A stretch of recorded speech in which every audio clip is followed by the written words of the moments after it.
Ooh, that's really hard to pick. Um, that's really hard to pick. But I will say that far and away my favorite thing to do is to introduce new players to the game.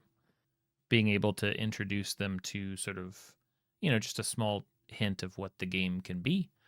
And if I'm lucky, I think if everybody at the table is lucky to see sort of that kind of spark of getting it and getting excited. Some people it's about the fun combat, some people it's about their character or about sort of the freedom that they get to have, or it's just about the energy at the table and they see it and they're like, yeah, this is fun.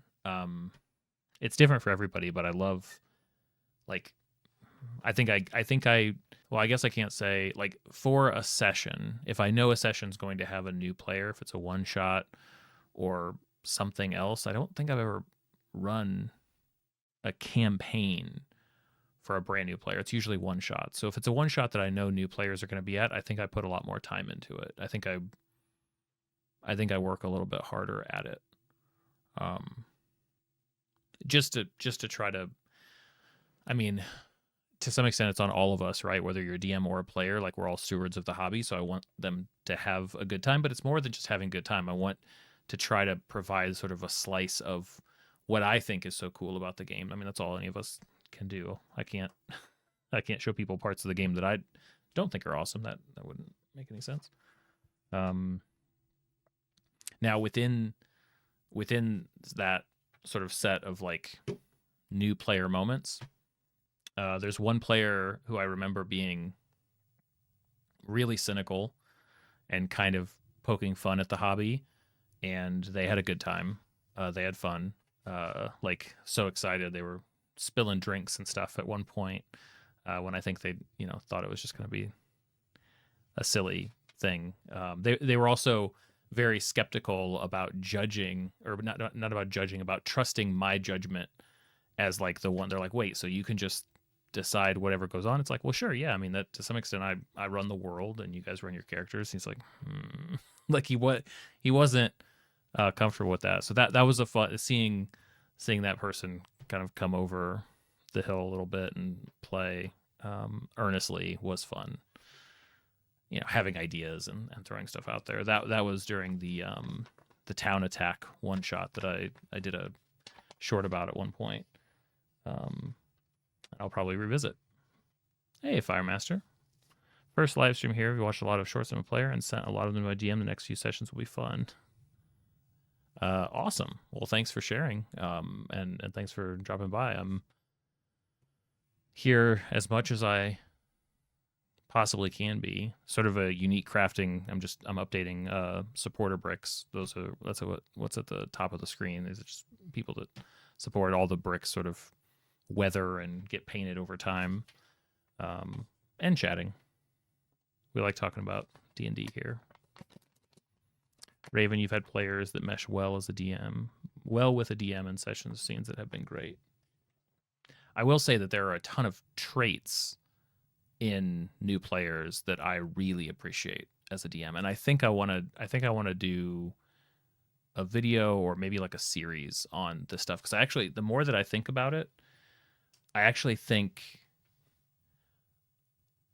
I think that players would probably. I think players can have a bigger impact on the game, oftentimes more so than the DM. Well, first of all, there's usually a lot more players than there is a DM, but I think that the impact that players can have might actually be as much or even more than what a DM can do, just, through different techniques at the table. So it's something I want to think more about and try to pull together what those things are, because there's definitely a handful of ideas that players can use. You can put your everything into a great game, but if the players don't bring the energy, it dies out pretty quickly. It's energy. It's also focus and perception or perspective, right? And not just necessarily like focus as in like paying attention and not being on your phone, like doing all that kind of stuff. Like, obviously let's put manners aside, like all the base level manners for sure.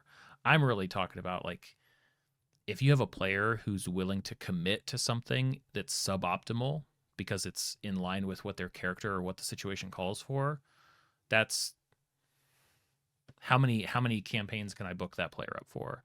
Not because I don't want players to succeed, but because I don't want my players to hyper analyze and take too long trying to find the perfect thing to do. It's not actually that interesting. It rarely matters. And it's a lot more interesting to fully just sort of give yourself to the character and say, I know this is crazy, but this is what they do in this combat or in this scene or this thing. Um, Obviously within the bounds of like what's also fun for everybody else. You don't want somebody with like main character syndrome, but that's like just one example of what I mean by like focus and perspective. Firemaster, yesterday your group almost had a problem player.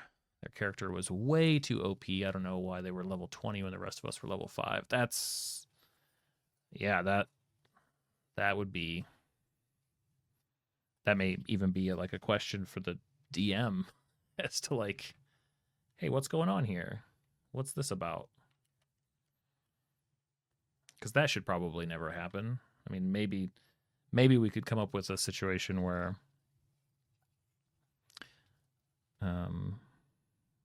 something like that could happen, but it shouldn't be the norm. It shouldn't occur just in a regular game. So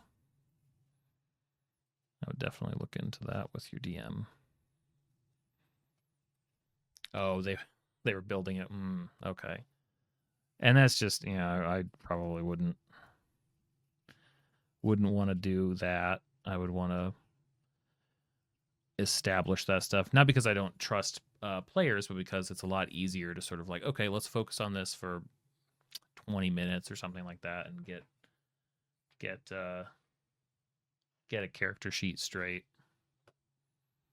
Maybe there's also like a misinterpretation of rules somewhere. That's usually why it happens. It's usually not people trying to pull something over from the player perspective. It's just like they misread something. Or no, I'm a fighter. I definitely have like 10 attacks every round.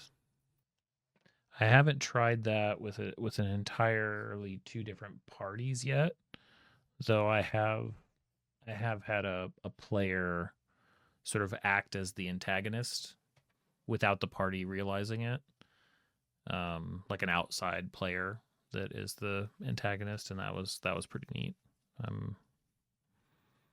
It definitely takes a little bit more work to make it fun, I guess, but